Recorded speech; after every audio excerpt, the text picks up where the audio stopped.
നമസ്കാരം.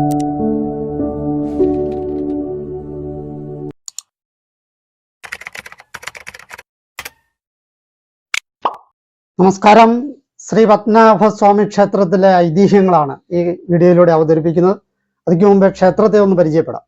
കേരള സംസ്ഥാനത്തിന്റെ തലസ്ഥാനമായ തിരുവനന്തപുരം നഗരത്തിലെ പ്രസിദ്ധമായ മഹാവിഷ്ണു ക്ഷേത്രമാണ് ശ്രീ പത്മനാഭസ്വാമി ക്ഷേത്രം. അനന്തൻ അഥവാ ആദിശേഷൻ എന്ന നാഗത്തിന്റെ പുറത്ത് ലക്ഷ്മി ദേവിയോടൊപ്പം ശയിക്കുന്ന മഹാവിഷ്ണുവാണ് ഏറ്റവും പ്രധാന പ്രതിഷ്ഠ. പത്മനാഭസ്വാമിയെ കൂടാതെ ഉഗ്രമൂർത്തിയായ തെക്കേടത്ത് നരസിംഹമൂർത്തി, തിരുവമ്പാടി ശ്രീകൃഷ്ണസ്വാമി എന്നിവർക്കും തുല്യ പ്രാധാന്യത്തോടെ പ്രതിഷ്ഠകളുണ്ട്. ക്ഷേത്രത്തിന് ചുറ്റുമുള്ള കോട്ടമതിലിന്റെ കിഴക്കേ കോട്ടയുടെ വാതിലിന് അഭിമുഖമായിട്ടാണ് ക്ഷേത്രത്തിന്റെ പ്രധാന ഗോപുരം സ്ഥിതി ചെയ്യുന്നത്. ദ്രാവിഡ ശൈലിയിൽ നിർമ്മിച്ച ക്ഷേത്രത്തിന്റെ ഈ പ്രധാന ഗോപുരം തിരുവനന്തപുരം നഗരത്തിന്റെ മുഖമുദ്രകളിൽ ഒന്നാണ്. ശ്രീ പത്മനാഭസ്വാമി മാത്രം വിഷ്ണുഭക്തനായിരുന്ന തിരുവിതാംകൂർ രാജാവ് അനിഴം തിരുനാൾ മാർത്താണ്ഡവർമ്മ രാജ്യം ഭഗവാന് സമർപ്പിച്ച രേഖകളാണ് തൃപ്പടിദാനം എന്നറിയപ്പെടുന്നത്. ഇതിനെ തുടർന്ന് തിരുവിതാംകൂർ രാജ്യത്തിലെ ഭരണാധികാരികൾ പത്മനാഭദാസന്മാർ എന്നറിയപ്പെട്ടു.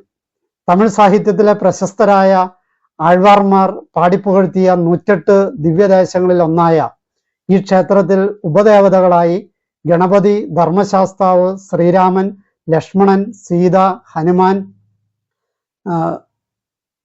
വിക്ഷസേനൻ, അശ്വത്ഥാമാവ്, വേദവ്യാസൻ എന്നിവർക്കും പ്രതിഷ്ഠകളുണ്ട്.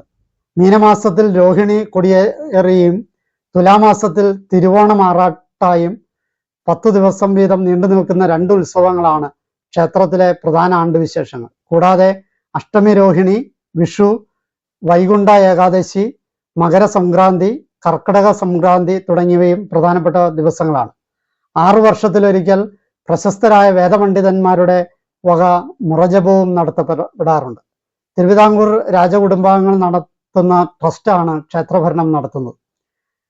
ക്ഷേത്രോത്പത്തിയുമായിട്ട് ബന്ധപ്പെട്ട ഐതിഹ്യങ്ങളെ നോക്കാം. ചരിത്രപരമായി പത്മനാഭസ്വാമി ക്ഷേത്രത്തെ ഉൽപ്പത്തിക്ക് കാരണക്കാരി പെരുമാട്ടുകാളിയാണ്. ആ ചരിത്രം മറ്റൊരു വീഡിയോയിൽ നേരത്തെ അവതരിപ്പിച്ചിട്ടുണ്ട്. അതിന്റെ ലിങ്ക് താഴെ കൊടുക്കാം. ഇവിടെ ക്ഷേത്രത്തിന്റെ ഉൽപ്പത്തിക്ക് കാരണമായി പറയപ്പെടുന്ന ഐതിഹ്യങ്ങളാണ് അവതരിപ്പിക്കുന്നത്. ഐതിഹ്യങ്ങൾ 3 എണ്ണമുണ്ട്. അതിൽ ആദ്യത്തെ 2 എണ്ണം ഒരുമിച്ച് നോക്കാം. ആദ്യത്തെ 2 എണ്ണത്തിൽ ഒന്ന് ദിവാകര മുനിയുമായി ബന്ധപ്പെട്ടതും രണ്ടാമത്തേത് വില്ലുമംഗലം സ്വാമിയുമായി ബന്ധപ്പെട്ടതുമാണ്. രണ്ടിലും അവസാനം ഒരു പുലയ സ്ത്രീയുടെ സാന്നിധ്യമുണ്ട്. മതിലകം രേഖകളിൽ പരാമർശിക്കുന്ന ഐതിഹ്യപ്രകാരം ശ്രീ പത്മനാഭസ്വാമി ക്ഷേത്രം തുളു സന്യാസിയായ ദിവാകര മുനിയാൽ കലിയുഗ ആരംഭത്തിൽ 900-ങ്ങളിൽ പ്രതിഷ്ഠിതമായതാണ്. ദിവാകര മുനി വിഷ്ണുപാദം പ്രാപിക്കുന്നതിനായി കഠിന തപസ്സനുഷ്ഠിക്കുകയും തപസ്സിൽ സന്തുഷ്ടനായ മഹാവിഷ്ണു ബാലരൂപത്തിൽ പ്രത്യക്ഷപ്പെടുകയും ചെയ്തു. ആ ശിശുവിനെ കണ്ട് മുനി സന്തുഷ്ടനായി തൻ്റെ പൂജാവേളയിൽ ആ ദിവ്യകുമാരന്റെ ദർശനം തനിക്ക് നിത്യവും ലഭ്യമാകണമെന്ന് മുനി പ്രാർത്ഥിച്ചു. തന്നോട് അപ്രിയമായി പ്രവർത്തിക്കുന്നതുവരെ താൻ ഉണ്ടാകുമെന്ന് ആ ബാലൻ സമ്മതിക്കുകയും ചെയ്തു. പലപ്പോഴും മുനിയുടെ മുന്നിൽ ബാലൻ വികൃതി പ്രകടിപ്പിക്കുമായിരുന്നു. ക്രമേണ അത് അനിയന്ത്രിതമായി മാറി. മുനി ധ്യാനനിരതനായിരിക്കവേ മഹാവിഷ്ണുവിന്റെ പ്രതീകമായി പൂജിച്ചിരുന്ന സാളഗ്രാമം ബാലൻ വായ്ക്കുള്ളിലാക്കി. സാളഗ്രാമം അശുദ്ധമാക്കിയതിൽ രോക്ഷാകുലനായ മുനി ഇടത് കൈകൊണ്ട് ബാലനെ തള്ളിമാറ്റി. കുണ്ഠിതപ്പെട്ട ബാലൻ ഇനി എന്നെ കാണണമെങ്കിൽ അനന്തൻകാട്ടിൽ വരണം എന്നുരുവിട്ട് അപ്രത്യക്ഷനായി എന്ന് ഐതിഹ്യം. ബാലന്റെ വേർപിരിയലിൽ ദുഃഖിതനായ മുനി ബാലനെ കാണാൻ അനന്തൻകാട് തേടി യാത്ര ആരംഭിച്ചു. ദിവാകര മുനിയല്ല, വില്ലുമംഗലം സ്വാമിയായിരുന്നു അനന്തൻകാട്ടിൽ വന്നതെന്നും ദർശനം അദ്ദേഹത്തിനാണ് ലഭിച്ചതെന്നുമുള്ള മറ്റൊരു ഐതിഹ്യം കൂടി പ്രചാരത്തിലുണ്ട്. ഒരിക്കൽ ഗുരുവായൂരപ്പൻ വില്ലുമംഗലം സ്വാമിയാർ ഗുരുവായൂരപ്പന് ശംഖാഭിഷേകം നടത്തുകയായിരുന്നു. അപ്പോൾ ഭഗവാൻ വന്ന് അദ്ദേഹത്തിന്റെ കണ്ണുകൾ പൊത്തിപ്പിടിച്ചു. ദേഷ്യം വന്ന വില്ലുമംഗലം ഇതിനെതിരെ പറഞ്ഞപ്പോൾ ഭഗവാൻ അനന്തൻകാട്ടിലേക്ക് പോയി. അനന്തൻകാട് എവിടെയാണെന്നറിയാത്ത വില്ലുമംഗലം അവിടം തപ്പി നടന്നു. അതിനിടയിൽ തൃപ്രയാറത്തിലെത്തിയപ്പോൾ ഭഗവാൻ അത് ശുചീന്ദ്രം സ്ഥാണുമാല പെരുമാളുടെ ജടയാണെന്ന് അദ്ദേഹത്തോട് പറഞ്ഞു. മറ്റൊരു കഥ വില്ലുമംഗലം സ്വാമിയാരുമായിട്ട് ബന്ധപ്പെട്ടത്. അനന്തങ്കാട് അന്വേഷിച്ച് വടക്കൻ കേരളത്തിൽ നിന്നും തെക്കൻ കേരളത്തിലെത്തിയ സ്വാമിയാർ യാത്രാക്ലേശം സഹിച്ച് തിരുവനന്തപുരത്തെത്തി. വിശ്രമിച്ച വൃക്ഷച്ചുവട്ടിന്റെ എതിർവശത്തായി താമസിച്ചിരുന്ന ഒരു പുലയക്കുടിയിൽ നിന്നും ഒരു പുലയ സ്ത്രീ തൻ്റെ കുട്ടിയെ ശകാരിക്കുന്നത് കേട്ടു. നീ ഇനി കരച്ചിൽ നിർത്തിയില്ലെങ്കിൽ നിന്നെ ഞാൻ അനന്തൻകാട്ടിലെറിയും എന്നായിരുന്നു ആ സ്ത്രീ പറഞ്ഞത്. അനന്തൻകാട് അന്വേഷിച്ചിറങ്ങിയ സ്വാമിയാർക്ക് ഈ വാക്കുകൾ കണ്ണീർ പീയൂഷമായി. സ്വാമിയാർ ആ പുലയക്കുടിലേക്ക് ചെല്ലുകയും അവിടുത്തെ പുലയി സ്വാമിയാർക്ക് അനന്തൻകാട് കാട്ടിക്കൊടുക്കുകയും ചെയ്തു. അപ്പോഴേക്കും നേരം ഇരുട്ടി തുടങ്ങിയിരുന്നു. അനന്തൻകാട്ടിലെത്തുവാനും ഭഗവാനെ ദർശിക്കുവാനുമുള്ള ഉത്കടമായ വികാരം കാരണം കാട്ടിനുള്ളിലേക്ക് പോകുവാൻ കൊളുത്തിയ ഒരു തിരിയും വാങ്ങി പുറപ്പെടാറായപ്പോൾ കാൽച്ചിലങ്കകളുടെ ശബ്ദം കേട്ട സ്വാമിയാർ ആ ദിശയിലേക്ക് നടക്കുകയും നേരം വെളുക്കാറായപ്പോഴേക്കും ഒരു വലിയ ഇലിപ്പമരത്തിന്റെ മുന്നിൽ എത്തിച്ചേരുകയും മരം മൂടോടെ പിഴുതു വീഴുകയും ചെയ്തു. അവിടെ ഭഗവാനെ ദർശിച്ച സ്വാമിയാർ പൂജാസാധനങ്ങൾ ഒന്നുമില്ലാത്തതിനാൽ കണ്ണിമാങ്ങ പറിച്ച് ചിരട്ടയിൽ വെച്ച് നിവേദിച്ചു എന്നാണ് ഐതിഹ്യം.